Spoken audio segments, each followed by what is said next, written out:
as I mentioned in the very beginning, today it will be a very quick 30 minutes conversation between Dr. Howard Chiang and Dr. Wen Liu. I'm not going to be going through their bios to save time, but I will be posting their bio in the chat room so you can take a look at their bio. Without further ado, I'm going to give the time over to Dr. Liu. Dr. Liu will be the one hosting this conversation series, our very first conversation series with our very own chair of the Society of Sinophone Studies.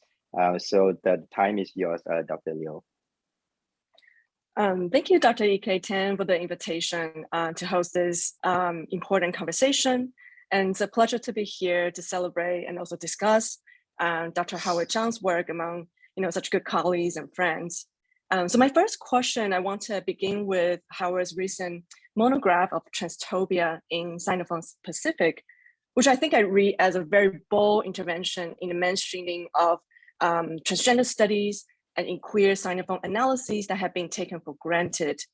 And the concept of Transtopia, which indicates, quote, a place with transit itself as destination, unquote, reject the gender and sexual discourses that are usually stuck in place or seek a singular epistemological origin, such as the continental China or the West.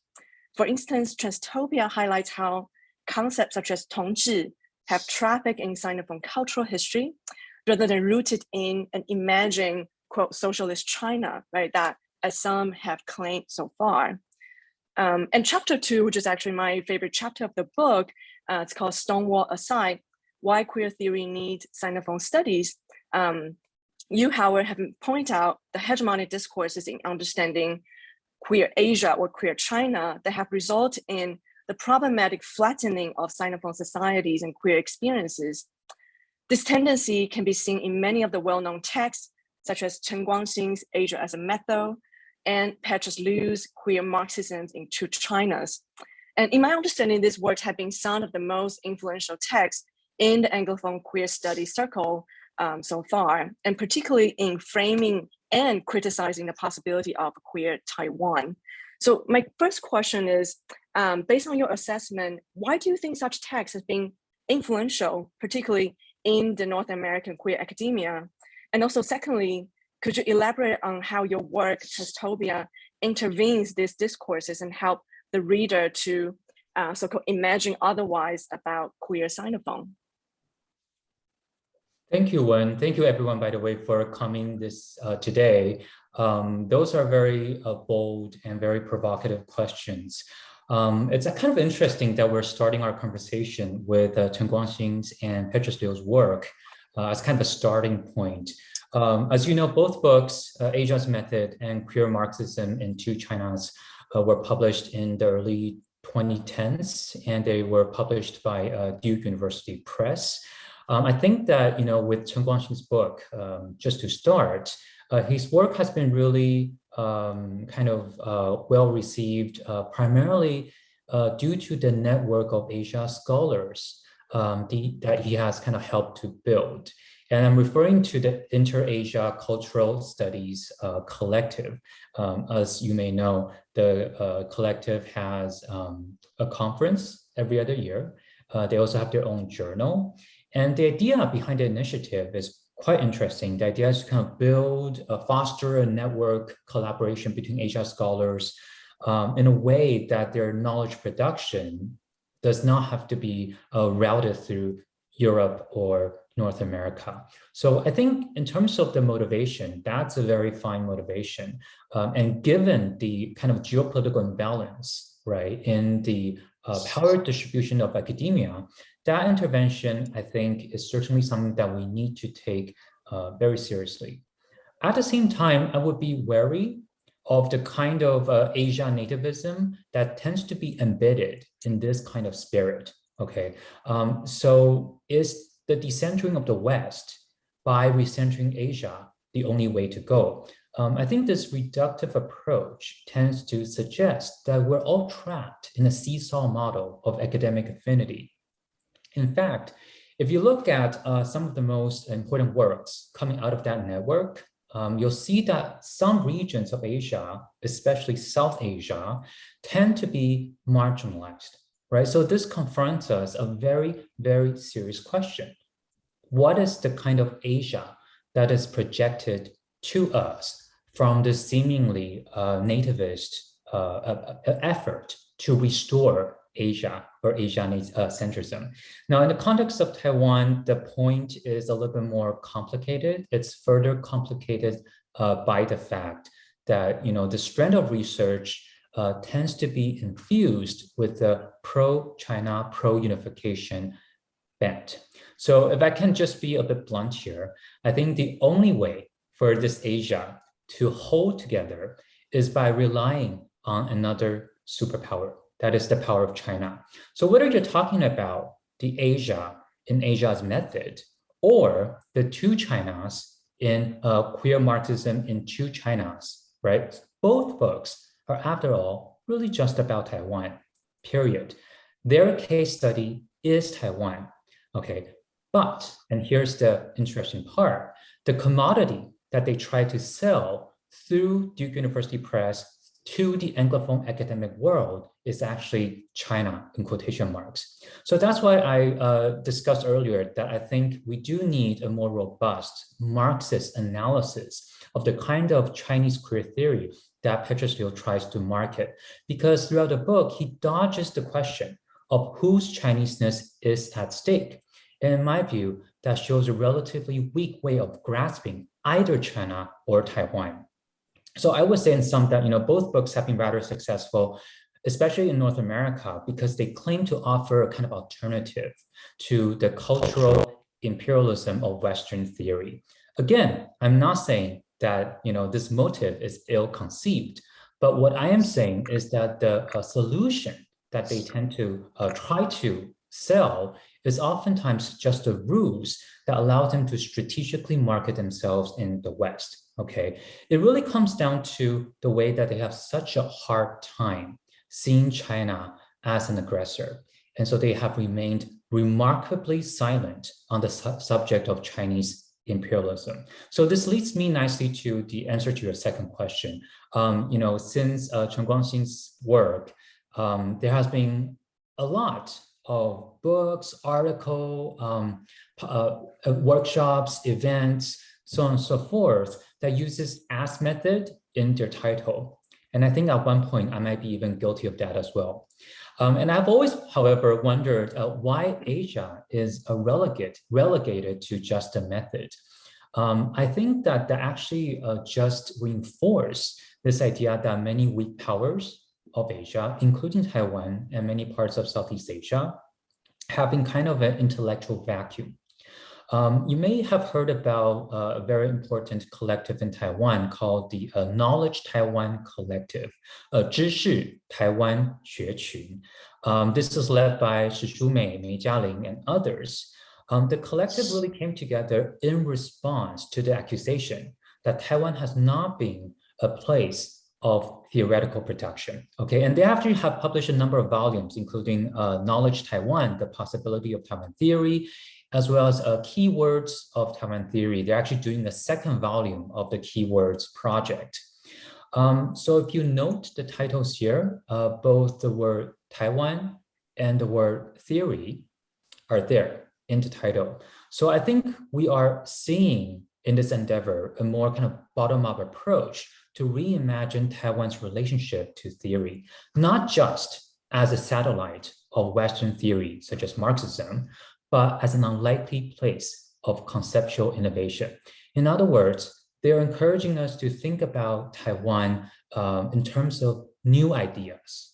And with that, there might be new futures. And I have to add, since I'm a historian, it means that we can think about new kinds of histories of Taiwan as well. So going back to my work then, I think I see both kind of Sinophone and Transtopia as very much having developed from that genealogy to try to come up with different kinds of, or different ways of looking at the world to address some of the most pressing problems, some of the urgent needs in academia across the humanities and social sciences today. So in essence, what I've tried to do in the Transtopia book is to kind of generate a theoretical dialogue from the concrete experience of Taiwan.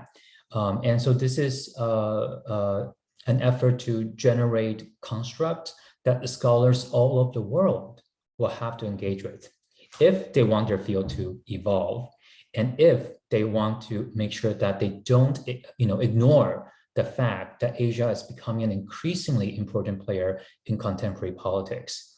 The concept of transtopia is very specific, kind of refers to different forms of gender transgression that are not always recognizable through the Western notion of transgender. And the book actually talks about the history of a very specific category called Ren Yao, which is a Sinophone category of transness. There have been other historians and scholars who tried to talk about the history of Ren Yao in the 17th century, maybe 18th century, but no one has really think about its modern transformation. I think, even though Chapter 3 of Transtopia deals with the historical specificity of Ren Yao, when I finished the book, I was kind of struck by the fact that there's a way in which you can relate the significance of Ren Yao to other well-known examples in global history, right? So including, for example, Waria in Indonesia, Hijra, very famous example in South Asia, Mushe in Mexico, and of course, Two-Spirit people in Native American societies.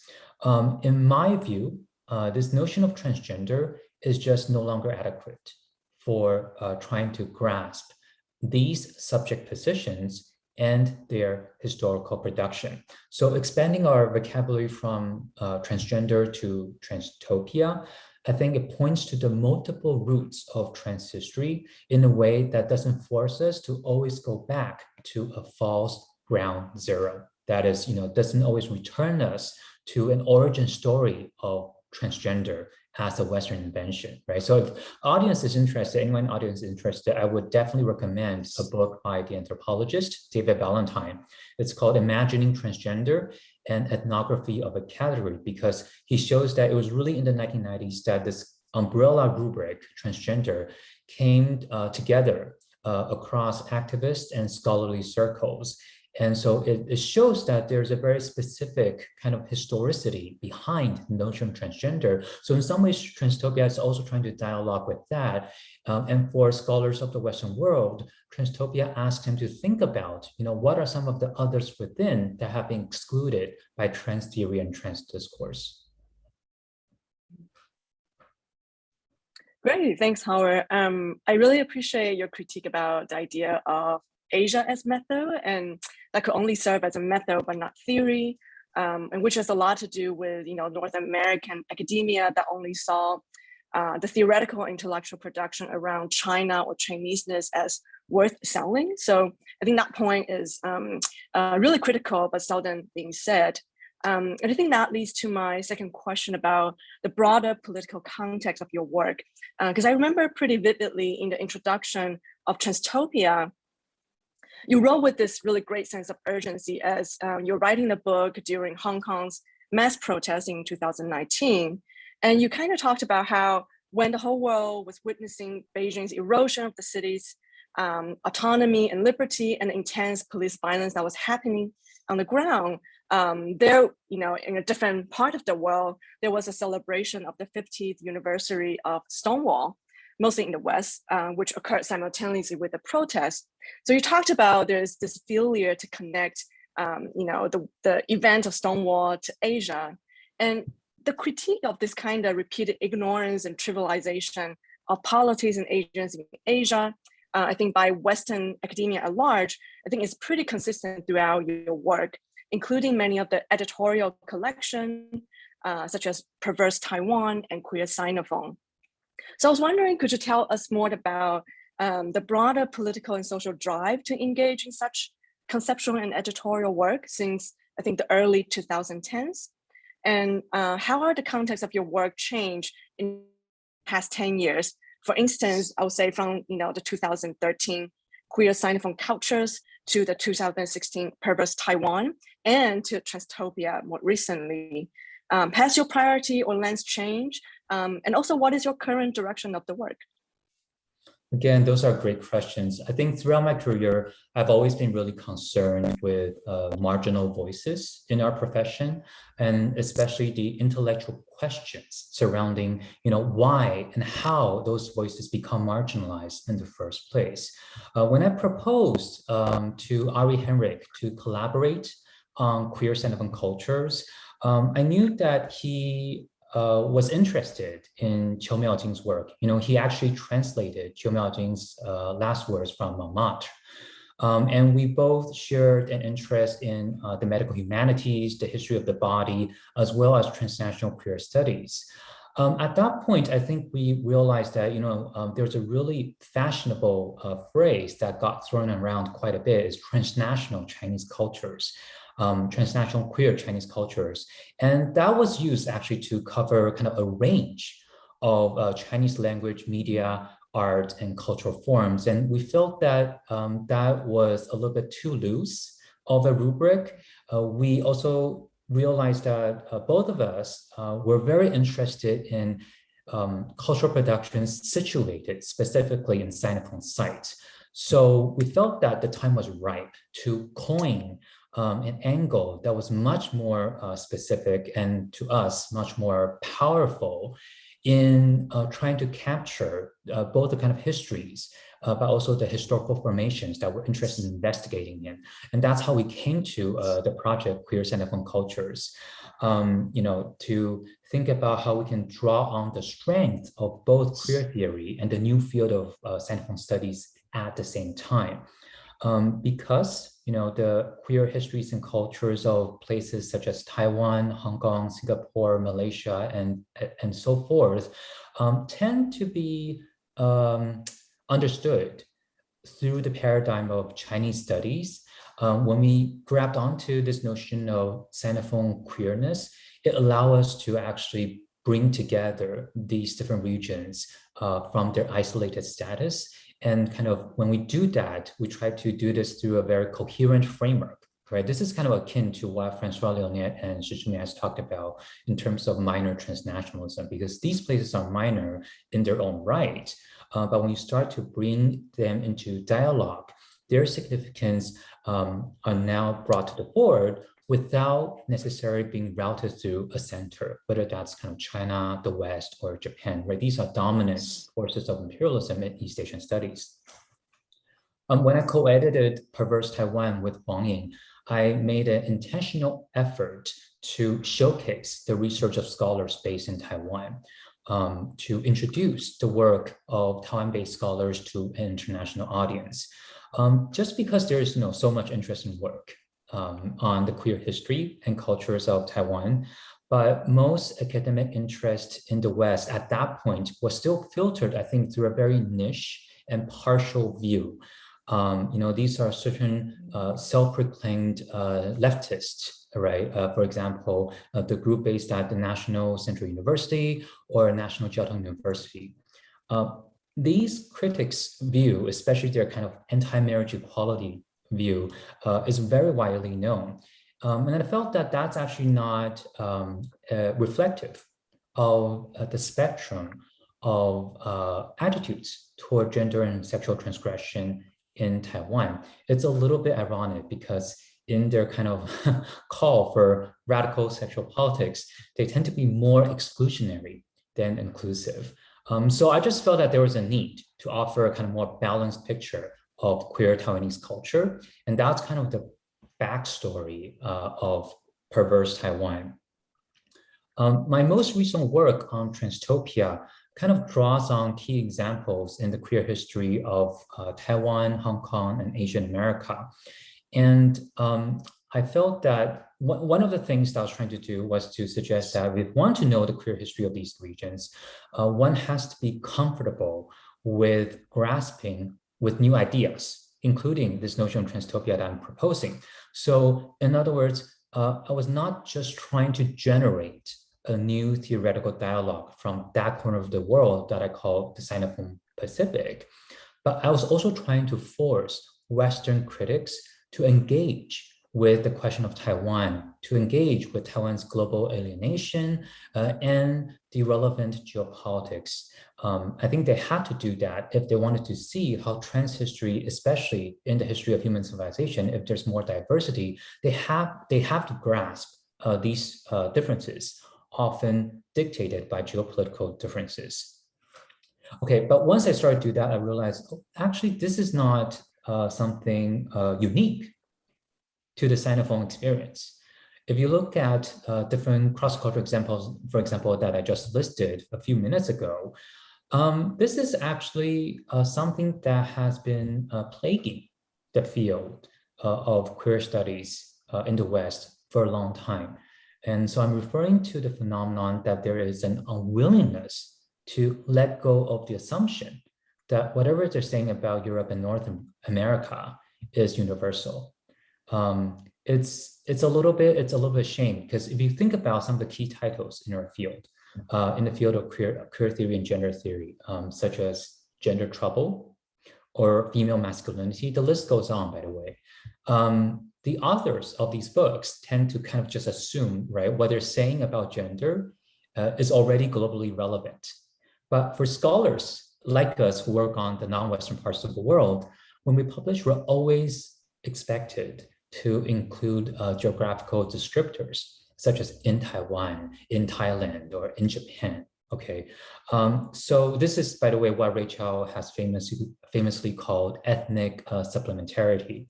So I see this refusal to kind of presume the universality of Western queer theory as central to my thinking. Also, this effort to kind of unpack the process of marginalization as a key thread throughout my work. I just want to kind of qualify all of what I said by reminding you kind of my disciplinary background. I was actually trained as a historian of science at Princeton. And if you have any familiarity with the history department at Princeton, you'll know that it's a very anti-theoretical place. Okay, but there's notable exceptions. And the key kind of exception there is the history of science program, because historians of science also kind of do intellectual history, but also read philosophy of science, including works like Thomas Kuhn or Michel Foucault. So I suppose one of the priorities in my work that has remained unchanged over time is this interest in exploring the history of systems of thought.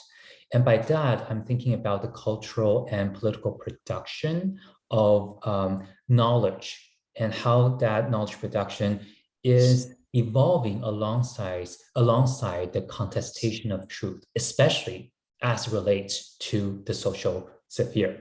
So I think this kind of intellectual preoccupation with truth and falsehood, and why that conceptual regime is always articulated within the social sphere, that is across the board, from my first book, After Eunuchs, to my more recent work on the history of psychoanalysis in the Sinophone Pacific. I'll just conclude very quickly by saying that, I've been kind of a loner in both Chinese history and STS. STS means Science and Technology Studies, to try to promote Sinophone studies. But I'm hoping that, with some of the newer work that I'm currently doing on psychoanalysis and mental health, that will convince East Asian STS scholars to think about why Sinophone perspective is so important, because it allows us to bring together a range of issues that tend to be either neglected or considered separately, right? So racial science, psychoanalysis, trans-Pacific mobility, as well as the cultural underpinnings of health, knowledge, and disease. All of this tends to be considered separately, but when you start to think about some of the Sinophone experts that I study in this new project, their conceptualization of what I call transcultural science actually has fundamentally altered the way that mental health has been understood in the world, throughout the world since the 1930s. Today, by the way, if you talk to mental health experts, there's no way they can talk to you about mental health issues without having some sensitivity toward cultural backgrounds of their patients or issues of race and ethnicity. So this contribution from the Sinophone psychiatrists and mental health scientists actually allowed them to kind of reposition themselves from being situated at the margin to the center of scholarly discourse about the mind sciences and mental health. Yeah, thank you for all these reviews of your work, and also I think your broad intellectual engagement from the history of science, queer studies to your current work on psychoanalysis. I think it's certainly really, really inspiring.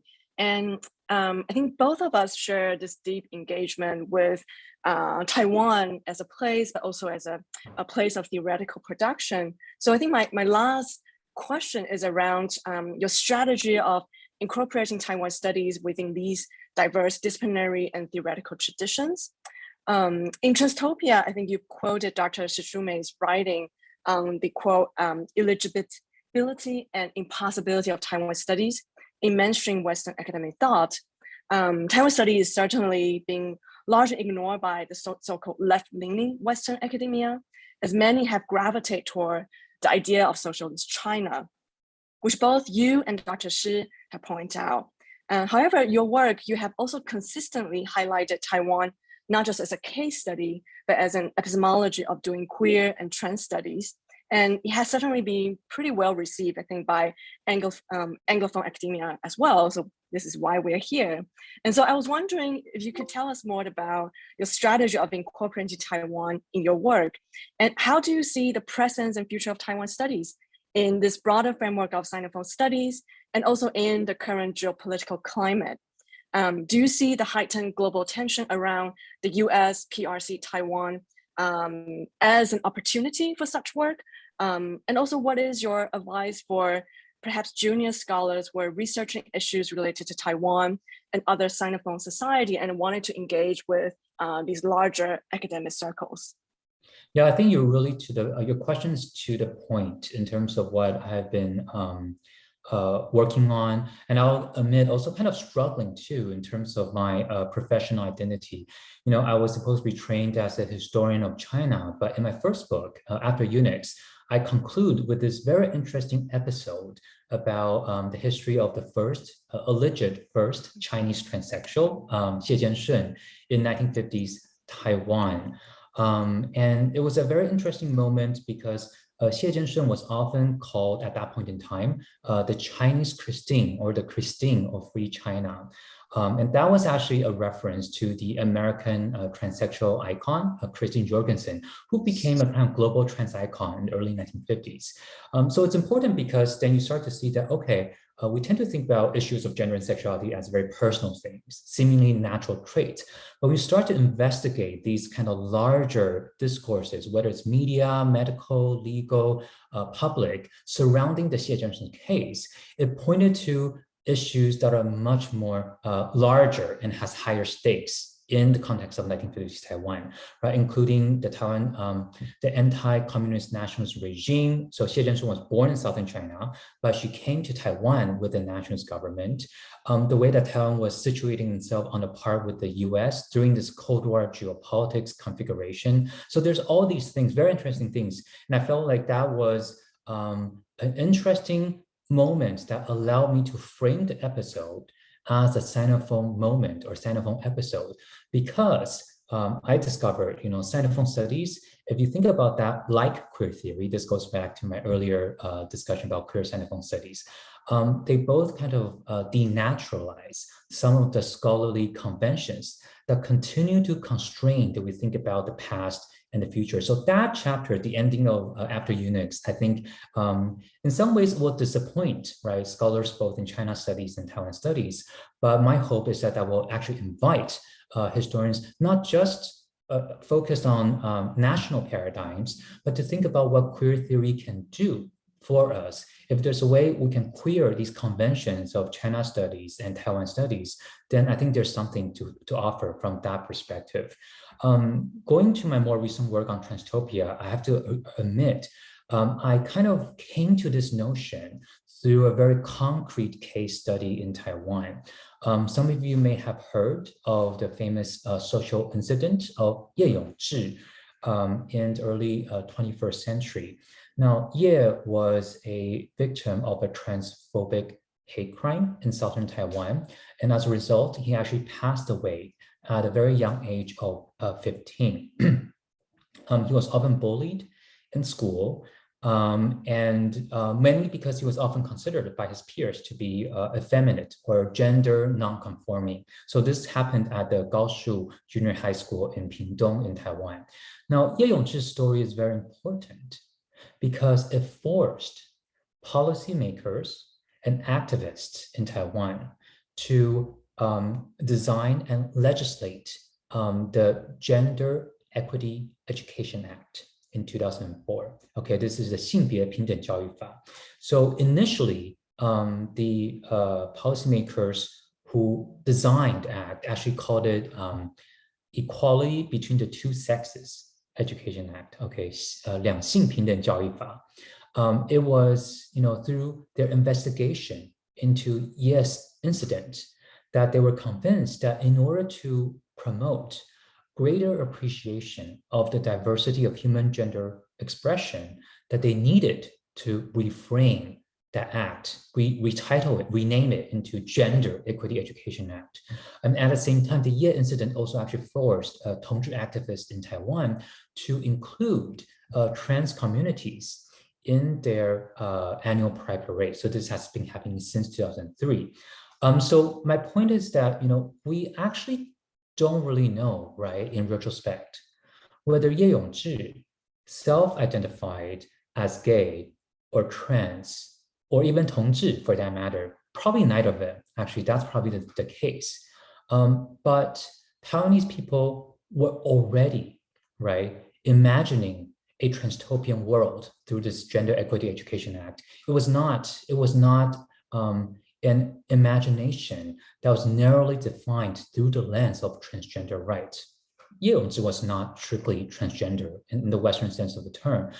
So in essence, I think through this very kind of micro-history episode, we come to this novel concept or keyword, Transtopia, through the very specific experience of Taiwan.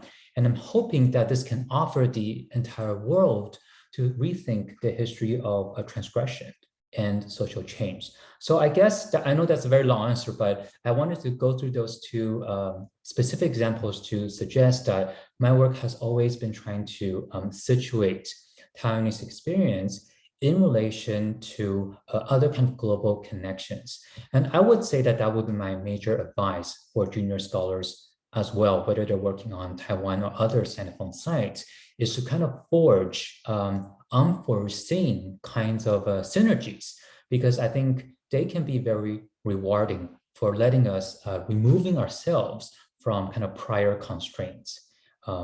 So I think that's how I would go about answering your last question. Thank you so much, Dr. Zhang, for all your productive answers. So I think our conversation will conclude it here.